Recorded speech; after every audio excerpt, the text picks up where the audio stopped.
fait, la pensée visuelle consiste à utiliser la puissance du visuel pour mieux, attention, mémoriser, enseigner, communiquer, collaborer et se développer personnellement. Quand on clarifie l'information, les gens la comprennent mieux, la mémorisent mieux et surtout ça a beaucoup plus d'impact. Je discutais avec une professeure des écoles il n'y a pas longtemps, elle m'expliquait mais c'est fou, mais je peux raconter des trucs à des élèves, je perds leur attention, tout d'un coup je dessine quelque chose sur le tableau, paf, je capte leur attention. Bonjour à tous, aujourd'hui nous accueillons Virginie Léon qui est facilitatrice graphique, facilitatrice en intelligence collective ainsi que ingénieure sociale.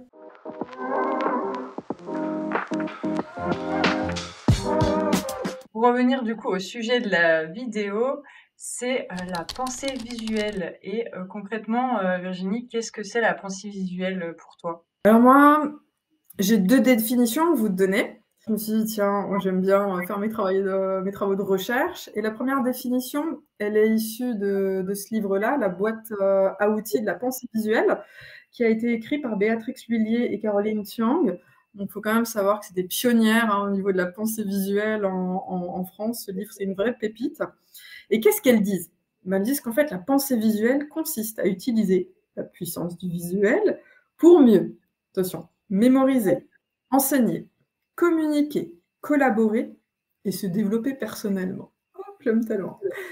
On sait aujourd'hui que la pensée visuelle tire son efficacité de la capacité de notre cerveau à interpréter et à mémoriser rapidement une image. Et cela plus rapidement qu'elle ne le fait à partir de mots ou de sons simples.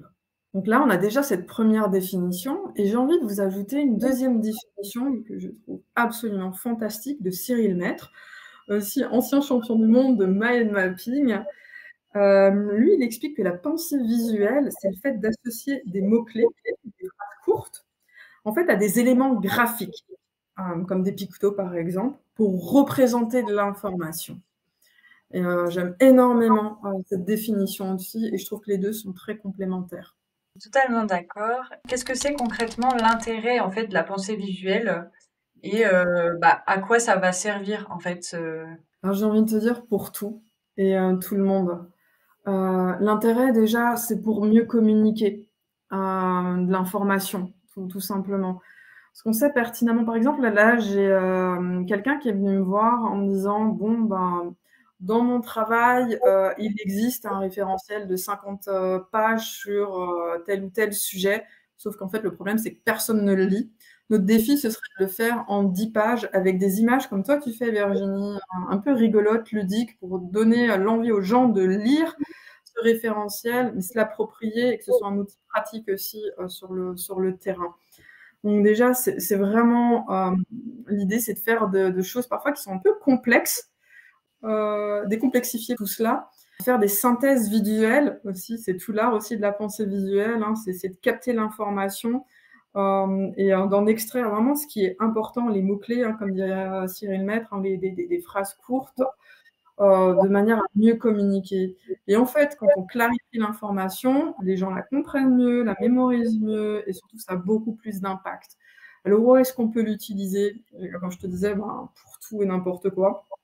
Ce sont simplement des professeurs des écoles dans leur classe. Je discutais avec une professeure des écoles il n'y a pas longtemps, elle m'expliquait mais c'est fou, mais je peux raconter des trucs à des élèves, je perds leur attention, tout d'un coup je dessine quelque chose sur le tableau, paf, je capte leur attention.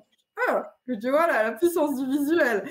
Quand tu fais aussi un peu de communication sur les réseaux sociaux, tu veux faire une recette de cuisine, tu peux aussi utiliser la pensée visuelle, tes slides pour tes formations aussi. Là, j'ai fait, il y a pas longtemps, un résumé visuel, des 10 clés de la coopération, un travail que coopérer.org a fait sur 20 ans aussi pour expliquer, mais quelles sont les clés principales.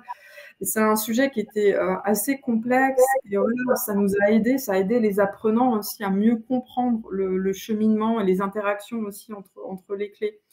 En fait, j'ai envie de te dire, c'est la pensée visuelle, elle s'utilise pour tout. La seule limite, j'ai envie de dire, c'est ton imagination, mais comme notre imagination est illimitée, aucune limite. Tout à fait.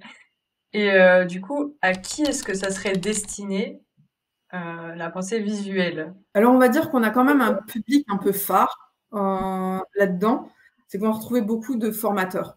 aussi, de coach, de facilitateur d'ateliers en intelligence collective. Après, on va retrouver les enseignants, les chefs de projet aussi, les managers, les designers là, qui commencent aussi à venir. Hein, ça, c'est absolument formidable. Des communicants. Après aussi des coachs, des thérapeutes. Et moi, ce que j'aime bien aussi, et surtout dans le public qui me suit, que j'aime tellement la communauté, c'est qu'au-delà de personnes entrepreneurs, c'est souvent des parents. Et ça m'arrive aussi d'avoir les parents avec les enfants. Donc, ce qui est génial, tu vois, c'est que je te disais, mais cet outil, il est utilisable par tout le monde. Et il ne faut pas oublier de l'utiliser aussi dans les écoles ou les parents avec les enfants, parce que c'est extrêmement puissant. Et une petite anecdote encore, parce que je l'ai eu aujourd'hui, là, d'une maman entrepreneuse qui m'a envoyé un message et qui me l'avait déjà dit par la suite, suite au sommet des déconcés du crayon. Elle l'a suivi avec son enfant, et un de ses enfants est dyspraxis, pas difficulté au niveau de sa motricité. Et elle a expliqué qu'en fait, cet enfant, il a réussi à dessiner pour la première fois. Et ça a littéralement décoincé quelque chose chez cet enfant. Et moi, quand j'ai lu ça, surtout mon cœur d'ancienne éducatrice, je me dis, mais c'est formidable, cet enfant. Il a fait péter le bouchon, il s'est rendu compte qu'il est capable de faire quelque chose. Et cette maman m'écrivait aujourd'hui qu'elle me disait, mais Virginie, ce qui est formidable, c'est qu'en fait, depuis ce moment-là, il continue de dessiner et il y prend du plaisir. Mais c'est tellement, tellement, tellement beau. Tout ça pour te dire qu'on peut l'utiliser avec tous les publics aussi, même en situation de handicap, c'est absolument formidable. Comment, en fait, la pensée visuelle, elle peut créer du lien et favoriser la coopération? Ouais, alors là, je vais te donner un exemple tout simple qui vient de mon ancien travail dans le social. À ce moment-là, moi, je travaillais avec des gens sur tout le département du Bas-Rhin. Une des problématiques sur laquelle on travaillait tous ensemble, c'était d'éviter ce qu'on appelle les sorties sèches, les sorties à la rue des jeunes qui étaient placés dans des établissements ASE, l'aide sociale à l'enfance. Donc, moi, mon objectif, c'était d'essayer de leur trouver un logement. Et pour ça, je travaille avec des assistantes de service social, des éducateurs. Et il y a aussi avec des personnes au département, à la CEA, Communauté européenne d'Alsace. Et on s'est dit, mais mince, mais comment on s'est retrouvés un peu coincée là avec mes collègues de la CEA. Je me dis, mais il faudrait qu'on réfléchisse peut-être ensemble à comment lever un peu ces freins-là. Moi, comme je viens de l'ingénierie sociale, je me dis, on peut pas réfléchir à un problème tout seul, il faut qu'on voie ça avec les acteurs du terrain. On a décidé de monter un atelier de facilitation d'intelligence collective. Et pour ça, comme on avait un énorme réseau, on a fait venir des directeurs d'établissement, des jeunes étaient placés, des éducateurs, des assistants de service social, des associations aussi qui aident une fois qu'ils sont sortis des établissements, des maîtresses de maison aussi. Enfin, voilà, on a essayé de faire venir un public assez divers avec des jeunes. On a réussi à faire venir des jeunes. Et ça, c'était déjà tout un exploit. Là, si tu veux, déjà, on a réuni des personnes qui étaient éparpillées sur un territoire, qui ne se connaissaient absolument pas, mais qui avaient une problématique commune. Et pendant 2 heures, l'idée, c'était de leur expliquer qu'est-ce que c'était qu'un atelier de facilitation, et de leur dire aussi que notre objectif, c'était de faire émerger des idées pour essayer de trouver des solutions à ces freins-là. Et ce qui était formidable, c'est qu'on a réussi.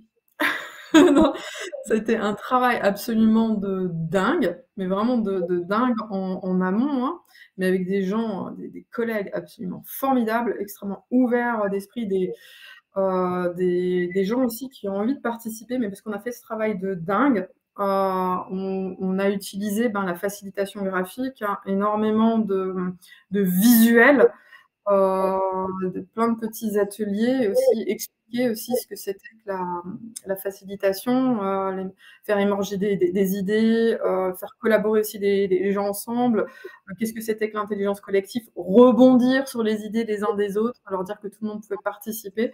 On a réussi. On a réussi à faire collaborer des gens qui finalement ne seraient jamais croisés, et à faire, avoir un livrable, avoir des idées, hein. Certaines étaient actionnables, d'autres pas du tout, d'autres peut-être plus tard, tu vois? Mais on a réussi grâce à un atelier de facilitation d'intelligence collective.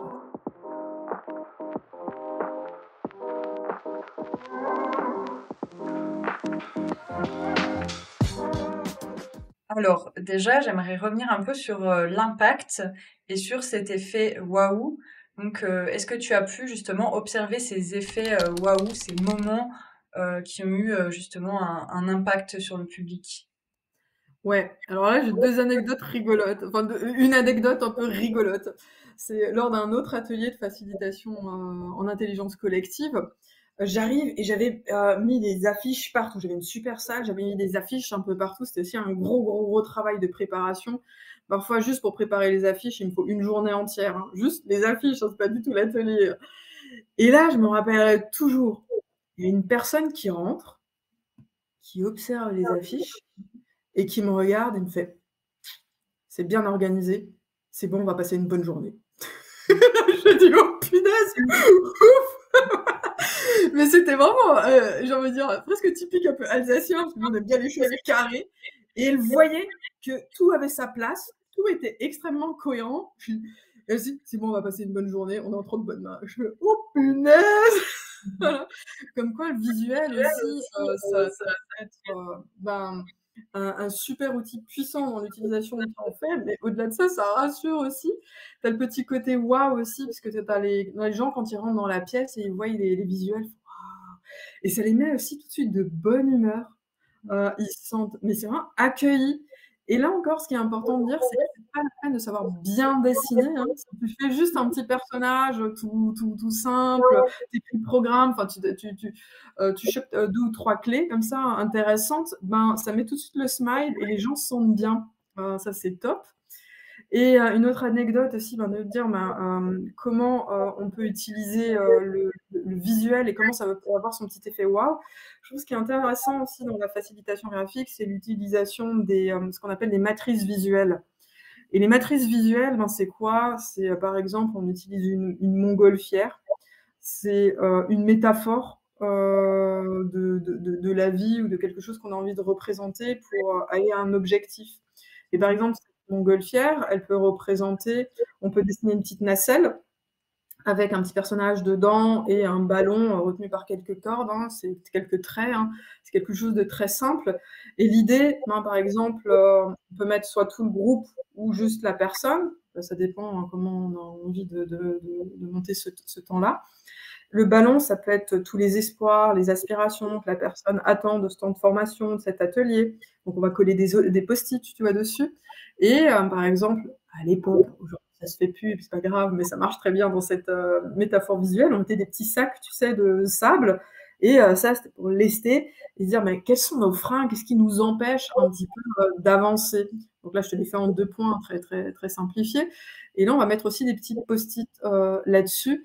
Et ce qui est génial, c'est que, les gens vont pouvoir réfléchir grâce au visuel, de manière très simple, poser le gem: «Ah bah tiens, mais finalement vers quoi? Qu'est-ce que j'attends de cette séance?» Tu vois? Et qu'est-ce qui m'en empêche? Et le petit plus aussi que j'aime beaucoup, c'est que, par exemple, les petits freins, ben, symboliquement, tu peux dire aussi aux gens, s'ils sont d'accord, tu vois, qu'ils prennent leur post-it, qu'ils le froissent et qu'ils le mettent à la poubelle en disant: «Ben, ce frein-là, j'en veux pas aujourd'hui», tu vois? Et ça fait souvent un effet waouh aussi, hormis le visuel, voir, ben, qu'est-ce que c'est qu'une matrice visuelle, comment poser le réfléchir, tu vois, en groupe aussi, de se rendre compte que, ben, les autres aussi peuvent avoir les mêmes, aspirations, les mêmes freins que toi, tu vois? Et le fait aussi de jeter dans la poubelle en dire: «Je m'en lâche», tu vois? Ça fait du bien, c'est des waouh, enfin, je trouve que c'est merveilleux à vivre. Mmh. Comment est-ce qu'on pourrait rendre la pensée visuelle accessible aux personnes, qui savent pas, qui pensent ne pas savoir dessiner et justement, bah, qu'est-ce que tu leur conseillerais pour débuter? Alors je pense qu'en fait, si on ne sait pas ce que c'est que la pensée visuelle, c'est qu'on ne sait pas juste que cet univers existe encore, donc quoi faire? Ben, c'est à nous de communiquer autour, et c'est comme toi tu le fais aujourd'hui, comme moi je le fais sur les réseaux, d'autres facilitateurs. Ce que je fais aussi pour essayer de montrer aux gens que c'est complètement, accessible, c'est que je fais pas mal de tutos. Moi, c'est ce que j'adore, donc j'essaye au moins, ça dépend des périodes, mais là en ce moment, je fais au moins un tuto par semaine. Et juste montrer à travers ces petits tutos, tu vois, vraiment gratuits que tu trouves sur les réseaux sociaux. C'est en fait c'est simple. D'ailleurs, il y en a un qui a fait plein de vues, plein de likes que je m'attendais pas du tout. C'est un bonhomme que j'avais reformulé, le bonhomme OU, tu vois.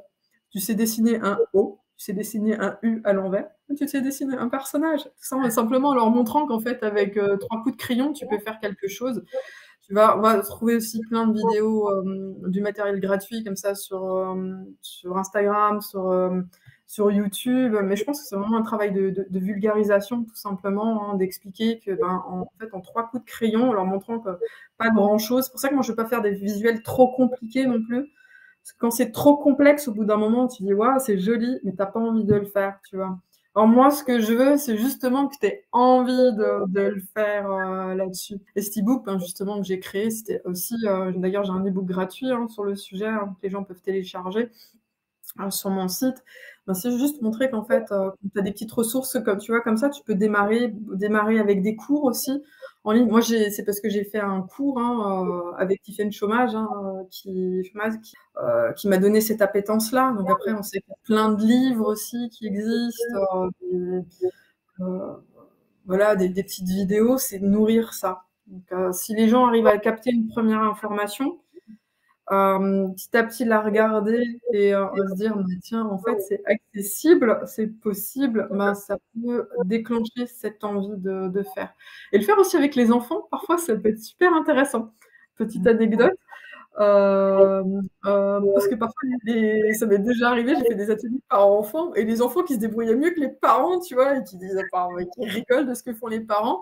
Et finalement, ça donne aussi aux parents envie d'aller un peu plus loin là-dessus, en disant, mais finalement, si il y arrive, moi aussi, je te ferai y arriver. Ça devrait aussi être simple, tu vois. Donc, il y a plusieurs biais possibles, chemins possibles pour y arriver. Juste envie de dire, ben, teste, qu'est-ce que tu as à perdre? De toute manière, les premiers trucs sont très moches. Et alors, si tu avais vu les premiers que j'avais faits, et en fait, c'est à force de s'exercer, voilà, tu n'as pas appris à marcher en un jour, tu es tombé je sais pas combien de fois, ben, le dessin, c'est la même chose. La pensée visuelle, c'est un peu plus facile, mais ça demande aussi de l'exercice, mais c'est surtout aussi beaucoup de plaisir. Beaucoup, beaucoup de plaisir. Oui, ah, c'est sûr. J'ai eu l'occasion du coup de le tester. Enfin, c'était l'année dernière à mon stage à la région et on m'a proposé une formation de facilitatrice graphique et j'ai testé. C'était sur la thématique de l'écologie et Mmh. franchement, j'avais plutôt bien apprécié. On avait fait ça plusieurs fois et au final, je suis allée piocher dans leur bibliothèque. Ils avaient des livres justement et pour apprendre en fait la pensée visuelle. Du coup, le midi, des fois, quand je m'ennuyais, je dessinais et en fait, au final, c'est peut-être comme ça, tu vois, que j'ai commencé à m'y intéresser un peu plus. Et pour finir, du coup, Virginie, est-ce que tu pourrais nous donner bah, une ressource ou plusieurs, en fait, de livres, de podcasts ou encore de personnes intéressantes, inspirantes surtout?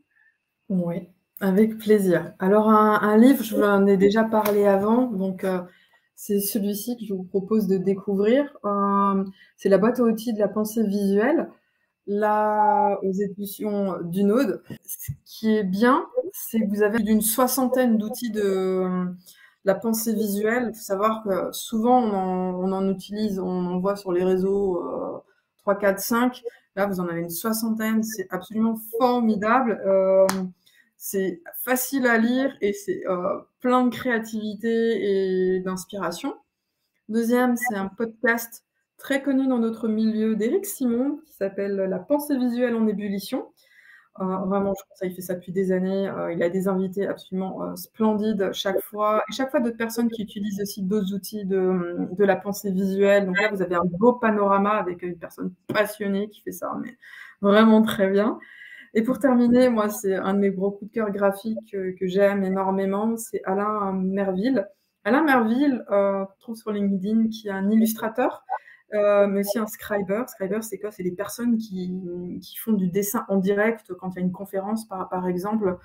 Et moi, j'adore son coup de patte. Déjà, au niveau graphisme, ça reste de la pensée visuelle, hein, donc à voir. Il a un très bon niveau. Aussi, c'est très beau. Il utilise du bleu turquoise comme moi. Et alors, forcément, je suis très fan. Et surtout, au-delà de ça, je conseille la personne, parce que pour moi, c'est une personne qui a un cœur absolument fabuleux et un excellent pédagogue. Mais vraiment excellent pédagogue. Voilà, moi, je suis vraiment fan de tout ce qu'il fait, de son univers qui est ultra créatif et poétique. Bah, merci Virginie, j'étais super contente de t'accueillir sur le podcast.